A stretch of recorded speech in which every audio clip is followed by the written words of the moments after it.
Hi everybody, it's Shelley Tukis from the Hudson Area Public Library, here to read Chapter 9 of Finders Keepers. This is actually take 3, so it's been a rough day, but let's see if we can get this down. Krista and Alex are about to get some family history from Grandpa about Al Capone and the Clark family and how this money came to be. Chapter is The Loot and the Secret. We had Grandpa cornered, basically. He was watching TV in his recliner, away from the distraction of broken pipes and the canoe rescue and the ATV. So we pounced. Please tell us about the loot, Alex begged. Please, come on, tell us. Go find something to do. I want my nap. Grandpa slept every afternoon in the recliner. He napped with his gray fishing hat on his head, his hands folded on his chest, and the remote control in his lap. Before his nap, he had a cheese sandwich, potato chips, and an orange soda. He ate on paper towels so he didn't make dirty dishes. Every day it was the same lunch, served on paper towels, followed by a nap. I liked this about Grandpa. He didn't need to change things all the time. Go on, out! Grandpa waved his arm at us. Alex looked at me and shrugged. I couldn't believe he was going to give up this easily, so I cleared my throat and said, Grandpa, why'd your mom use the words blood money? The past is the past, he said. But it's history. I said history is really important. Family history, super important, Alex added. I lived in Arizona too long and nobody told me about the money. Does Dad know? Grandpa turned down the volume on the TV.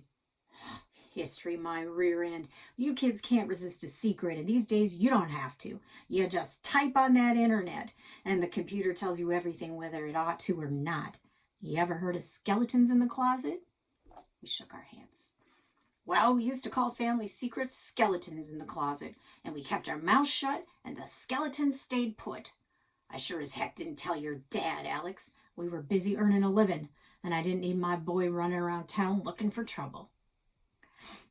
Okay, just wondering, Alex said. I grabbed Alex's arm before he could leave the room. I think Alex is saying he doesn't know anything about his family, and he's counting on you to tell him. I'm just wondering is all, Alex said. Just wondering. Sorry, I'm gonna sneeze. Grandpa sighed all big. Finally, he turned off the television, and we sat on the old shag carpet ready for the story. He pointed at a picture on the wall behind the sofa. It was an old wedding photo from the time when pictures were black and white and people wore funny hats. The people weren't smiling and their eyes looked hard, so I knew right away they had to be Grandpa's parents. Grandpa said, Those are my parents, Ernie and Hillary. You heard the phrase about a person working hard as a horse? Well, my mother worked harder than 100 horses. She was like my wife, Ginny. They both believed hard work and honest work made a good life. They were kind and smart and good to the core. And my mother always said, what good is it for a man to gain the whole world, yet forfeit his soul? Alex said, that sounds like Dr. Phil. Mom watches him on TV. It's from the Bible, Grandpa grumped. Don't they teach you anything at school? It means money ain't everything. Grandpa put the recliner's footrest down and dropped his feet to the floor. Alex looked at me and cleared his throat. I reached into my back pocket and pulled out a piece of history, a wrapped candy anise ball. I had a few of those disgusting balls in the back of a drawer. Last year at the candy store, Dad had told me anise balls were popular in the olden days, so I decided to try a few. And what I learned was kids in the olden days did not have taste buds because anise balls tasted like cough syrup. I held the anise ball in front of Grandpa's face.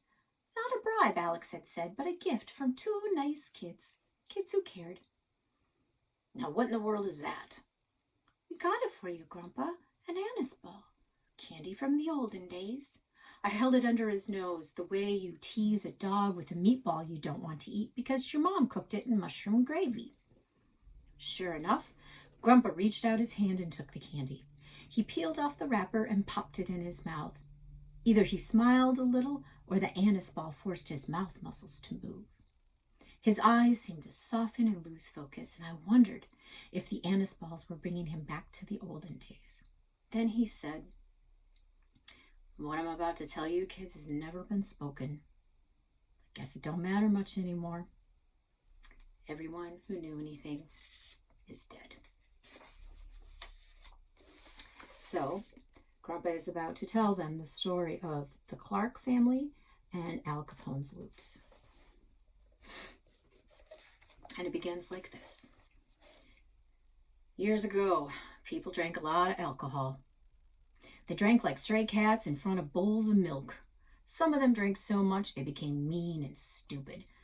Those drunks weren't taking care of their families.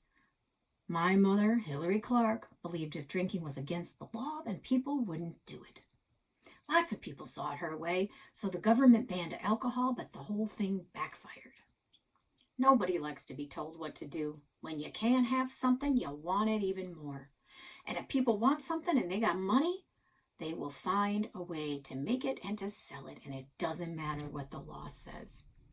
So people kept drinking. Since they couldn't buy alcohol in stores or bars, they bought it from the crooks.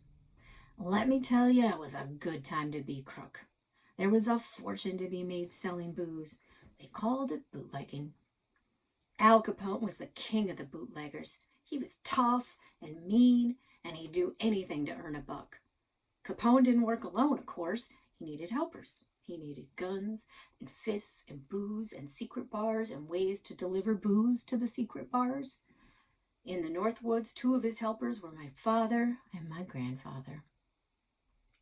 My family ran a nice restaurant in the same spot as Clark's Pizza. You wouldn't needed to go to Duluth to find anything nicer. We served sirloin steaks, never fillets, because sirloins, they have the most flavor. Pops cooked them in bacon grease, and Capone said our sirloins were better than any restaurant in Chicago. We never quit selling booze, even when it was illegal. We moved our bar into the basement. My mother thought alcohol ruined lives, but Pops loved it. He couldn't get enough. He liked drinking it even more than he liked selling it. And if you wanted into our secret bar, you had to knock on the base room door and say the code words. Is this the bathroom? If you said that, the door would open. And you could go drink booze downstairs, but if you didn't know the code, the door wouldn't open. Every time that door opened, Capone and my family made money. I don't know how much we raked in, but Capone had so much money here and in Chicago, he could barely count it. Capone didn't want the government to know how much money he had, so he didn't use banks or accountants. He just stashed it away. And Capone was so tough, nobody was stupid enough to steal from him. That man was a killer. Eventually, Capone went crazy from a disease in his brain. He started seeing ghosts and yelling and acting like a lunatic. Ghosts weren't the only things after him, though. The cops, they were on his tail. Crazy Al knew he'd get busted. He worried constantly about his money, so he started to hide it. Some here, some there. He hid it in safes and walls. He even buried some of it. He gave it to his buddies to hide for him, but he expected them to hold on to it and give it back. Gave some of that money to Pops. You know what? That's enough, because who even cares anymore? Some things are just best left alone, and all this talk about the Capones and Clarks is history, and it's just nuts to bring it up again. And that's how Grandpa stopped the story. He picked up the remote and turned on his programs, and with a wave of his hands, he told us to go outside, but we weren't ready to give up. He hadn't told us everything. Alex said, "So all these people with Capone's money figured he'd never have a chance to claim it back, right?" "Finders keepers," I said. "Except the finders were all crooks too," Alex said. Grandpa, will you please finish the story?" Grandpa leaned toward us. "So you want to hear more?" We nodded, very eager. "All right, come closer." We wiggled toward his feet. "Oh, closer, come closer." He bent his head down. Boom! I shrieked, and Alex fell backward. Grandpa laughed so hard he coughed and thumped his chest. We drank orange sodas in the kitchen, waiting for Grandpa to take his nap. When the snoring started, it was time for our plan. Grandpa had banned us from the basement after the pipes exploded, but we needed to conduct a full search. If Grandpa's mother left traces of the money in the basement, Then maybe she left some clues, too. Quietly, we went downstairs. The basement smelled damp from the water pipe explosion. A new section of pipes had been put in place in the ceiling, but the wash tub hadn't been replaced. It was propped up on cement blocks to cover the hole. I walked to Grandpa's workbench where the new taxidermy project was underway. A raccoon had been nearly stuffed, but its eyes hadn't been glued in place. The thing stood on back legs with its paws in the air. Alex grabbed my arm as soon as I reached out to touch it. "Stop! We'll get in trouble." "How's he gonna know that I touched it? I just want to touch it, that's all, not move it." "He'll know. He's got a nose for that. Just look for clues, okay? I'll start in the room where we turned off the water." Alex went around the stairs. Before I could move, he poked his head around the corner and said, "His mother taught him taxidermy and gave him his first tools. That's why he makes such a big deal out of it. Don't touch his stuff." "His mother knew taxidermy? Wow. Don't touch his stuff. I heard you the first time." Oh, I so wanted to touch his stuff. He'd spread it all over a long table. Glue, fake animal eyes, gloves, knives, pins, screws, wood boards, bottles and bottles of stuff like flocking adhesive, whatever that was. It just sat there all alone, begging for someone to touch it. But I didn't, because I found something almost as good. Boxes along the wall labeled taxidermy, or as Dad would say, artifacts. Most of the boxes contained supplies like the ones on the table. One box wasn't cardboard, though. It was an old-fashioned wood trunk. Inside were taxidermy supplies, old taxidermy supplies. I could tell because the bottles were glass instead of plastic. Carefully, I peeled back the cloth wrapped around the objects in the box. They were all small taxidermied birds, chipmunks, and squirrels. Each one was mounted on a wood board etched with the words, "For my Edmund." They must have been gifts from Mrs. Hilary Clark to Grandpa.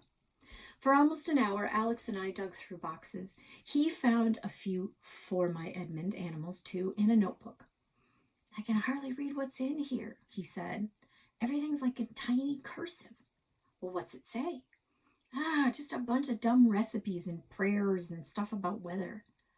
The ceiling creaked. Footsteps. Grandpa's footsteps. "I think he's awake." Alex whispered, "Quick, put everything back." We made quick work of straightening boxes while he walked back and forth upstairs. "How are we going to get upstairs without him seeing us?" I asked. Alex shrugged. "Stop shrugging and start coming up with ideas for a change. I can't always be the idea person." Alex said, "Actually, I'm the idea person. You just talk faster." Alex always tried to show me up, and it was annoying. I said, "Here's an idea. We're going to tiptoe up the steps. Then we'll be ready to get out of here when he's in the bathroom or something." Ever so slowly, we walked up the steps, which were creaky, but probably not loud enough for old ears to notice. I leaned against the door and listened for clues that Grandpa might be in the kitchen, like the water running, the refrigerator opening, microwave beeping. Nothing. I whispered, "It's quiet. I think it's safe." I nudged the door open, and there he was, Grandpa, arms crossed, staring at the door, waiting for us. Alex gasped. "Out!" Grandpa pointed to the kitchen. We got out fast, airplane fast. We stood next to the stove and looked very, very sorry. "Did you touch my taxidermy?" "No," I said. "No," Alex said. "I told you to stay out of the basement. Do your ears need cleaning?" "No," I said. "No," Alex said. "Around here we have consequences for not listening." Alex and I looked at each other. After we broke the pipes and sunk the canoe and trespassed in the basement, Grandpa might have something really terrible in mind. Neil had told Alex that Grandpa had no patience. Grandpa's face squished together like he was thinking hard, and he looked at Alex and then at me and then at Alex and then at me, and he waved his fingers at us and said, "You break one more rule and you will find out what those consequences are." I bit my lip to keep myself from smiling. There were no consequences. Grandpa was a real grandparent, clearly. Grandpa sent us outside with a stack of cookies and more orange soda. I sat on the porch steps and drank from my can while Alex took off his shoes and socks and he tromped around in a circle in the grass. He said, the only good thing about living here is you can walk around outside, not worry about stepping on scorpions or tarantulas. In Arizona, you either wear shoes or you die. There's nothing scary here. Oh, I was so tired of hearing Alex talk about Arizona. Nothing scary in the North Woods? Obviously, he'd never read a book about Wisconsin. Around here, we don't need shoes, I said, but we have tornadoes, and they could suck you into outer space. We had tornadoes too, dust tornadoes, and they are worse because they will suck you into outer space, and your eyes will be scratched by the dust. I said, well, when it rains in Wisconsin, sometimes it rains so hard and fast that it washes away entire towns. Who knows? There could be a town under Whitefish Lake from the olden days. Well, in Arizona. It doesn't rain in Arizona, Alex. Well, there are black widow spiders in Arizona. Stop it, I shouted. If you like Arizona more, then you should just move back. You get to live here and you're too stupid to care. My head felt full of flames. If Alex had flames in his head, he didn't act like it. He bent down and picked up a rock and he calmly said, maybe I will move back.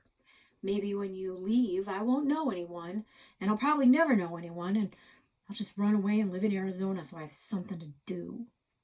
Good, I said. Then you can hang around with... I couldn't remember the names of Alex's friends. Well, you can be with those guys. What are their names? Alex looked blank. Their names, I said. What are your friends' names? Alex said, Billy. My friend is Billy. Billy and who else? He threw his rock across the lawn, across the gravel driveway, toward Olivia Stanger's sign. He missed, and the rock landed on the edge of the grass. He threw another rock and missed with that one, too. Finally, he said, nobody. It's just me and Billy.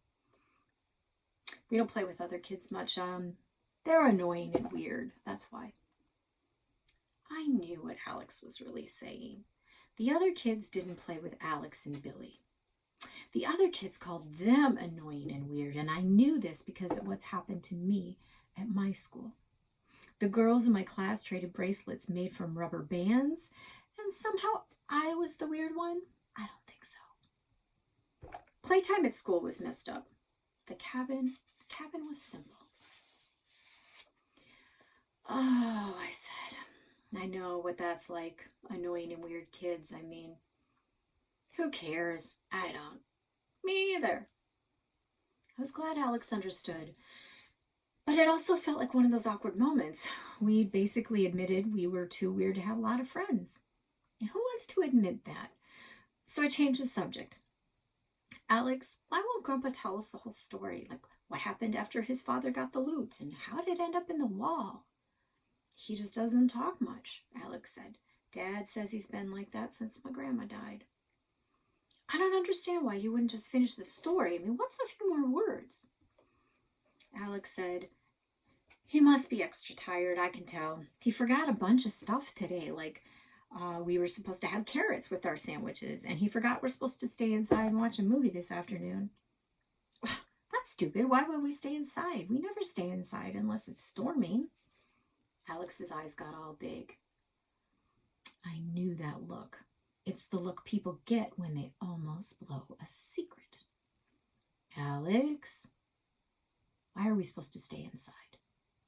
Alex picked up another rock and threw it harder. Still, he missed Olivia Stanker's sign. Oh, pretend I didn't tell you, but people are coming to look at your cabin today. I froze. My parents were keeping a secret from me, the most important secret of my life. Oh, the cabin sale was happening so fast. Grandpa hadn't even finished the whole Capone story, and I needed that story. If there was gangster money hidden in Hayward and the gangsters were dead, then it was finders keepers. There might be enough money to pay my parents' bills and keep the cabin, maybe enough to do all that and buy Nan's bait and tackle. But the important thing was saving the cabin. When are they coming, Alex? Are you sure? Alex said, even Grandpa doesn't want you people looking at your cabin.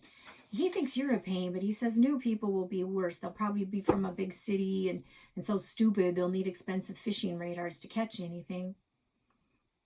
I blinked away the eye sweats.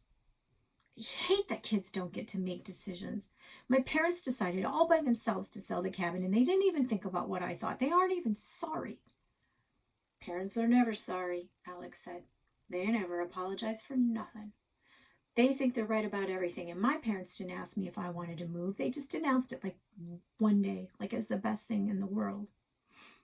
At least you got to move here, I said, and you get to have babysitting by your grandpa instead of a stupid summer program. Well, he's an old grandpa and sometimes a scary one. Well, he gave you an ATV. Yeah, and my dad took it away. Dad's being the mean one. Grandpa's not half as bad as he says. I stared at the cabin and wondered about Capone's fortune. Al Capone could have enough money hiding in northern Wisconsin to save hundreds of cabins, and Grandpa might be the only person still alive with information. I needed time. Aren't you going to do something? Alex said. Oh, I felt tired. So tired. I could probably only run like 3 miles. That was not like me at all. Alex poked me. Well, I'm thinking, Alex, here's your chance to be the idea person. He thought a few minutes. Then he grinned. What if they don't want to buy it?